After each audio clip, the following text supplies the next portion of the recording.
You're over at SubScribes are the various links have a mailbox as well if you want to mail me a comic. So Mean Girls, what a classic movie that was. Sociopathic girls. The thing about the left is they're evil and lacking self-awareness, and perhaps it's the lacking self-awareness part that is, gets steam coming out of my ears, where they say that's just the dumbest things that are objectively not true. And then you look at them, you ask for evidence, and they don't have it, or you provide counter evidence. And there was some kid on Twitter who, one of the BLT kids pushing hormones for kids. And one time they go, oh, it's totally reversible. And I go, where are you getting that from? And then he provides me a source, and he thought he owned me. So I went and I read the source, and he talked about like bone plate closure rates, and the source he provided said it was irreversible. He hadn't read the source. He was just like in this echo chamber of, no, it's fine. Here's the sources. I go, you're going to have to read this kind of stuff. And the thing is, you provide like rock solid counter evidence where the evidence itself says, no, this is a one-way street. This is permanent. You don't restart puberty. That doesn't exist. If it did, you wouldn't have any short people. You'd have a wonder drug. Everyone would be the height they want to be. But they, like, even if you provide that evidence to them, it wouldn't change his mind. He would just deflect and shift to something else. Like, oh, well, okay, actually, to permanently be changed because of some fad. No, that's fine. That's fine. And you're a Nazi if you disagree. I'm like, all right. So, Tim Pool would have a headline of, people always think like half these YouTubers are on stimulus or something. A lot of it is just fake enthusiasm. They always, with anything, if you can fake enthusiasm, you're halfway there. Tim Pool would have a headline like, this is bad. This is really bad. And big eyes on a thumbnail or something that they pay like $50,000 a year for those kind of things. To be fair, though, this is actually pretty bad. This is just one example out of many other examples. The consequences of a diverse society creating no social cohesion. Blaming the victim is standard fare for the left wing these days. So this idiot, and she says Kirk was inviting hate and was assassinated because of free speech and having polite conversations. And they go, Charlie Kirk was the moderate position. He was milquetoast, like to say very milk. He was bending over backwards to try to find common ground. That doesn't invite anyone to murder him. That's just insane. Or even says he's pro-Second Amendment. Again, to stop a tyrannical government or whatnot. That doesn't, because you're pro-Second Amendment doesn't mean you get to assassinate somebody on stage. That's, again, another insane argument. Oh, well, you must want to be beat to death then. What are they talking about? None of the things they're saying make sense, but they're the people who think, you can be the opposite sex, or they get into an hour-long discussion of what is X anyway. The thing is, this is where their logic is, that people saying words to discuss current affairs, which is what people should have been done throughout history, that invites being murdered by a useful idiot who himself was kind of the puppet of a stochastic terrorist campaign, put on by the globalist media.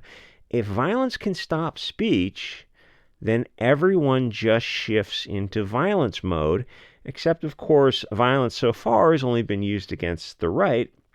The right isn't even, and like that all changes, and when it does, like how does a ship sink? It might slowly at first, and then there's cascading failures, and next thing you know, it's underwater. So the right wing today, to call it the right, or to call like Trump on the right wing, the comparison is you look at Democrats like Hillary Clinton or Biden or even Bernie Sanders, and their quotes from a few decades ago, Hillary Clinton in the 90s, and they were further to the right than, or Bill Clinton himself in the 90s was calling out anti-whiteism in the black community, who's giving a speech to some kind of black coalition or something. And that wouldn't even be on the table today. That's just, even the furthest right, in quotes, right-wing politician is not as far right as the Clintons were from 92 to 2000, or, Biden's quotes about jungles and whatnot, or super predators. And like, just pause and really look at how far the left-wing window has just gone to the left, and then look at the country, because it's a fucking shithole right now. So the modern right are mostly liberals. The left is actually communists because they self-identify as communists. It's not just me hyperbolically labeling them.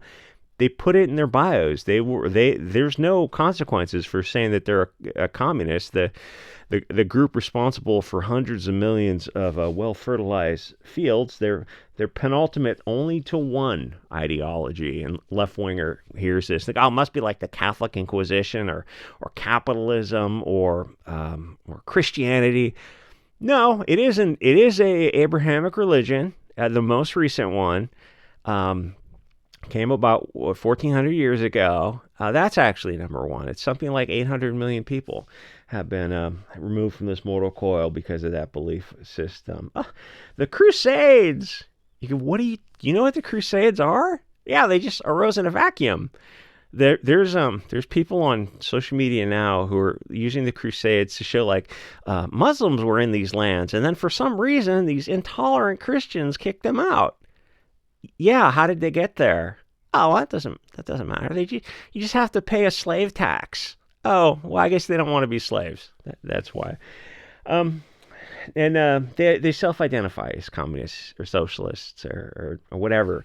That's not just me labeling them. And no, don't call the globalist left-wing fascists, because words matter. Fascism has a definition. The globalist media has dehumanized European people and anyone who's not a globalist, further to the right than Mao.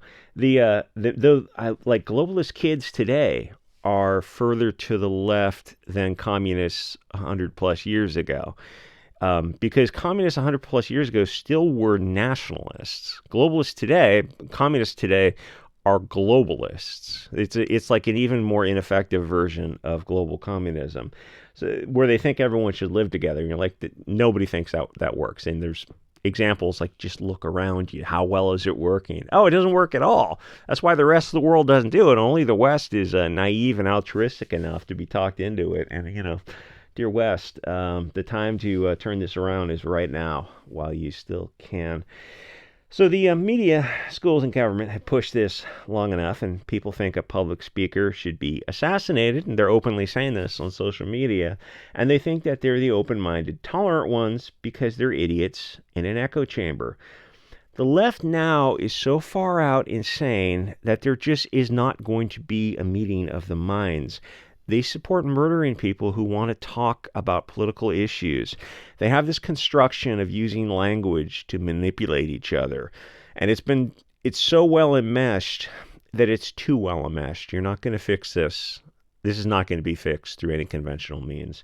So she calls him hateful, except it's in context of him who just being assassinated on stage. He's the victim. His wife and children don't have him anymore, and she thought calling him hateful for his words makes sense to her and is somehow a justification. They've conflated words with physical acts because they don't get mainstream pushback where not enough people are allowed on the mainstream platforms to go against their narrative and say how insane this stuff is. It's like Google buying YouTube in 2013 was for the purpose of silencing dissent. They're surrounded by positive reinforcement of their nonsense views by globalist media and schools. In current year, they don't know how to think anymore. They've been taught what to think, and there's no possibility of reasonable people disagreeing with them. They never question why the entire mainstream media is all left-wing, or why historically views have been so different, because to question these things are wrong-think. Hey, that Arab slave trade. It's like a needle on the record scratch sound effect there. A moment of silence in the room where they get uncomfortable talking about things that actually... Oh, the Dahomey tribe. You want to break that one down and compare it to the movie? The copium over that. They honestly think things like that, like the Islamic slave trade and colonization into Europe, are politically incorrect topics because their only allowed opinions are European people are bad, and no other groups have agency, and preferably blonde-haired European people. The cultural Marxist structure doesn't allow for trans or blacks or Arabs or Islam or whatever, or Hindus. Now Indians are kind of in the news, or any of these groups being evil. They have a oppressed Bolshevik understanding of everything because they're the useful idiots and they're terrified of free speech.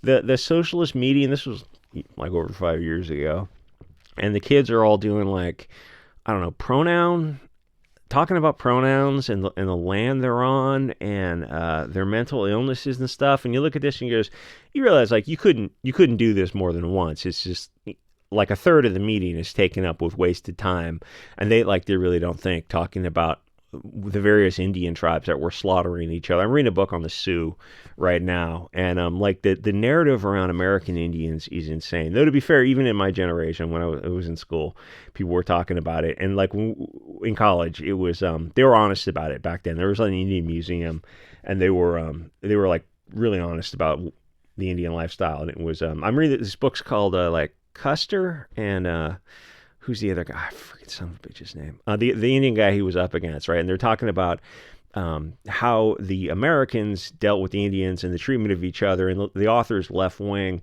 and he's kind of trying to frame it one way, but it's like it's just impossible because he's telling the tales of the Indians. And you walk away from the book thinking, oh, they're just both horrible people. Both sides behaved atrociously. It's like, well, welcome to humanity. That's human behavior 101. Crazy Horse. I think it's called Custer and Crazy Horse. And if anyone wants any of these books, I mentioned the 1776 book, or let me know. Anyway, so the thing is, they're terrified of free speech because they have bad ideas that fall apart under examination. They tell their people not to talk to right-wing people. That Durst's the worst video where he's like out on the street interviewing people. This is like from over 5 years ago. It's such a classic because these girls in masks were trying to tell this black guy not to talk to Durst, who's just a reasonable guy doing an interview, not politically correct, uses epithets. Who doesn't, right? But for that, the left wing goes, wait, epithets? Oh, you need to be murdered for that. That's how they think. You go, it's just words, right? Like, surely you don't want to respond to language with violence. It's like, well, they just did with the 30-06 last week, and it's not just one crazy person that's the issue. Then this guy was crazy. It's that so many on the left support this kind of act. Anyway, Durst was interviewing this black guy, and the girl was trying to get him to stop, and she goes like, yeah, we have a public press person to public relations person to talk. We don't like to give interviews. He's like, yeah, I can talk, I'm fine. And she tried to do it a couple times, and finally he just sent her away. And it was like this, they really do not, it's like they don't, isn't that a cult where they go, yeah, don't talk to outsiders? Why not? We have great ideas. We want to talk to you, and we want you to hear our ideas, because we know that if we have free speech, we win, because our ideas actually are better. So they have bad ideas that fall apart under examination, which is, telling people not to talk. It's like, so this is a cult, right? You understand this. That's why there's not going to be a peaceful solution. The left are a collection. I hope nobody says anything politically incorrect in the comment section here.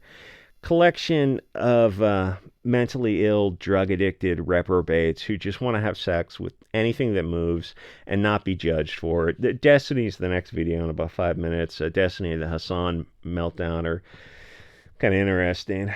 The Chaz is because they don't believe in anything but mindless hedonism and nihilism.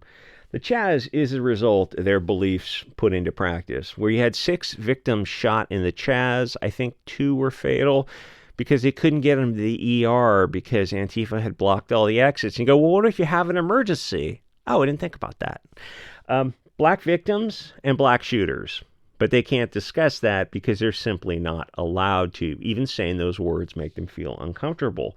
If a left, and if they really got their way, there's BLM, which is black, and then there's Antifa, which is mixed, and you go, if you guys got your way, like those two groups are not gonna be, they can't share the same spaces because they would just not get along. And what happened with the Chaz is like the Antifa people started to kind of sneak out because they didn't want to get raped. So it kind of just became it kind of like was a self-selecting committee of super hardcore violent BLM people, and that's why 6 people got shot. It was only a few people in the perimeters, but it was a bunch of people just outside the perimeters. So 6, and it was like what, they were there for like a month and a half or something. So congratulations. You see what happens when you get your space. So if a left-winger even asks certain questions, they will immediately be threatened, concerned, trolled, subtly warned, and then outright attacked. Their religion is cultural Marxism. The oppression Olympics hierarchy is dogma to them. And the lowest is a blonde-haired, blue-eyed European male, probably Christian. And the top is probably got to be trans something.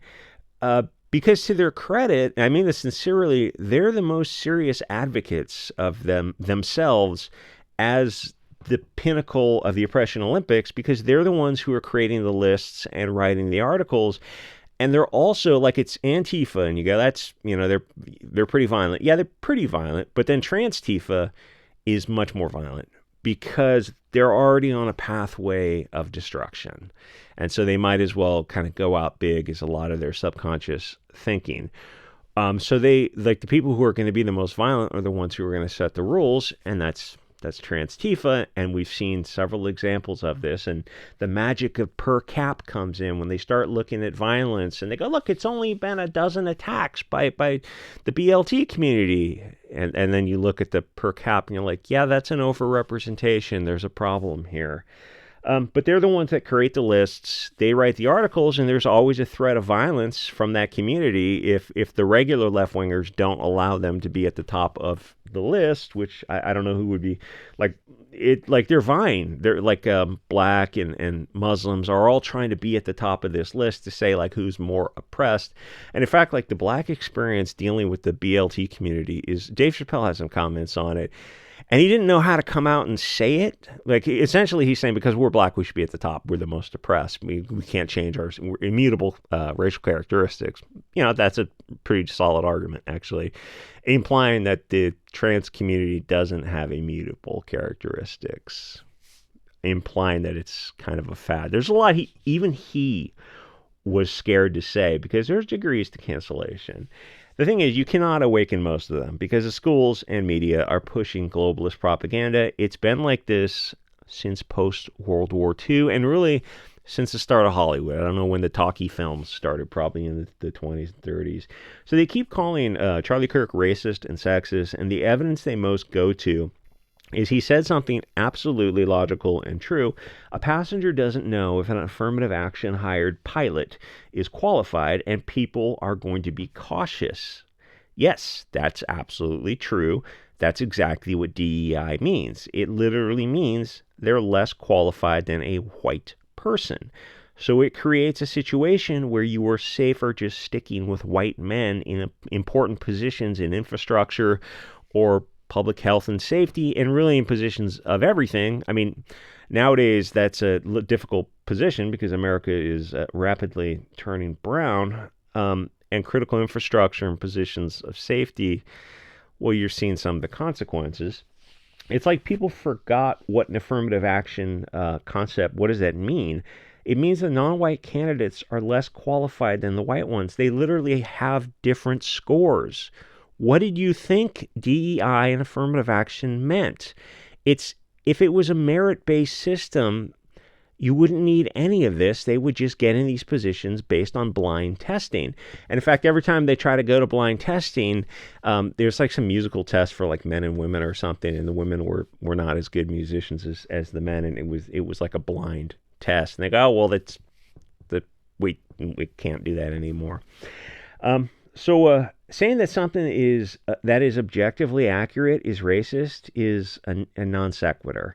You want to fly with the white pilot because the standard is higher for them. Or if you're getting medical stuff, you want a white or possibly an East Asian. Do they not understand how DEI works? It's designed to destroy society, and that is exactly what it does. And if you're in California and you want an attorney, you're going to want one who passed the bar before about, 10, 15 years ago, when they lowered the state bar requirements. Sounds like a joke. There's no nice way to say all this kind of stuff, and it makes a low trust society even worse now that the less qualified people are in important positions. Add on top of that people are scared to discuss it. So this is Mao's Cultural Revolution. They get people to self-censor so societal problems can't be fixed. They're just totally controlled by globalists. DI is sending a message that you don't think non-whites are qualified for positions. None of these statements I said are racist. That term, well, it's not even really. It's its own longer discussion. It's like a Scientology command level term that they put into place a long time ago. That term isn't relevant because it doesn't add anything to the substantive argument. It's a deflection, and you can say, well, what is probative and relevant? Take something out or add something to the argument. Does it change the substantive argument? No. So it's closer to an ad hominem or poisoning the tree. And like, oh, well, those are all like dead Greek concepts or something. I was like, yeah, but those guys were brilliant and they stood the test of time, or whatever those logical fallacies came. Probably like Aristotle, Plato, Socrates, or something like that. But idiots are so brainwashed into a Pavlovian reaction that they can't think anymore.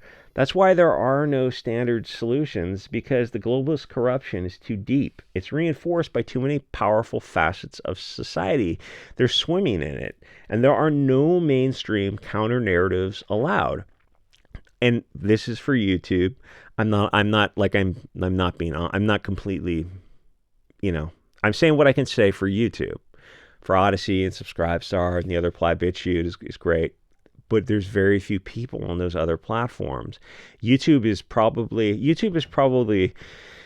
I don't know, 80% of this format. Rumble is probably most of the other 20%. And then Odyssey, BitChute are, tiny little fractions here and there. There's a few others. It is like, we do have alt media, and it's growing quickly. And Rumble is very good, but YouTube is still the big dog. And then there's the one in Europe, I think it's called like Vimeo or something. I tried to upload some base videos on it, and like I uploaded one video where it was an honest video. It was not politically correct, and I was permanently banned from the platform. So the counter narrative comes from alt media and left wingers, and they think that their counterculture, the Rage Against the Machine, that's like, in hindsight, great band, don't get me wrong, a lot of energy, but cringe, like insanely hypocritical. Make sure you get your Wu-Flu shots and wear your mask. Like, why would I need a shot? What are you talking about? Rage Against the Machine, right, buddy? I'm pure blood. I don't believe in all that kind of nonsense. Oh, you're gonna need to get that to come to our. I'll wear a mask. I mean, I think that's a reasonable accommodation. A N95 mask? No, just a dust mask is fine. Well, wait, that doesn't make sense. I mean, the N95 actually does something. The dust mask doesn't do anything. What's going on here? It's a show of submission. Oh, should we like bend over at the same time to? Yeah, that's next on the horizon. Maybe get a subcutaneous chip. Like I said that yesterday, but it's like tinfoil hat. No, they actually did. What's next? Well, I don't know. Go look at your schizophrenic tinfoil hat person. Like whatever they're kind of rambling about. It's probably on. I hesitate to even throw something out there because it's 6 months away. So they have an uncontrollable emotional reaction when they hear wrong think, or how you control the left, you use racial epithets in front of them, and it's an immediate Pavlovian response. They're not in control of themselves. You're going to want a lot of pepper spray on you. So now there's a tiny bit of the right wing pushing back, and suddenly the left wing supports free speech, except for not for Roseanne Barr or Vincent James or Lana and Hendrik Locktiff or Dr. Duke or Steve Laws or Thomas Sewell, the Australian people, or Nick Fuentes or Gina Carano. And they're not all in the same boat. I'm sure Roseanne Barr and Gina Carano wouldn't understand the other people, and but the right wing was all kicked off of YouTube 20 I forget when they were. It was Trump got elected in 2016, and then a couple years later they started kicking people off. So you had like Red Ice and a bunch of other channels that they just they kick you off YouTube, and it's like, oh, now you got to go to alt media. And a few of them survived on alt media. Red Ice and Lana Locktiff, who was like red pilled so many people, because like an American woman, I keep thinking about her, like how influential she was for people. Because you hear an American woman red pilling people, and it was just fantastic to hear. But it's like they kicked off all those people on YouTube because they didn't want another populist president. Like, oh, it's called YouTube. I mean, maybe change the name to corporate global homogenization propaganda machine, because that's what it's really hard not to swear. It's what it is. So they don't like, there's degrees of free speech. I can go, yeah, you should have free speech. I would say free speech by law on social media or in the workplace. You should not be able to be fired, debanked, kicked off social media for anything you said on a platform. You look at the left wing, you're like, do you support that? They go, no, we want the ADL and some other groups are working, especially now because the October 7th thing, like, 2-3 years ago. They're working hard to make platforms enforce their, I don't know, if their rules or something. And you look at the left wing, it's like, well, why don't you go the other way? It's like, go for free speech and let people just get it all out there and let the best ideas rise to the top. Well, because the left wing has bad ideas. They don't want free speech. They want free speech for their side. They don't want it for you. Well, like, oh, you don't want free speech at all. Anyway, like, comment, subscribe. I'll see you guys all next episode.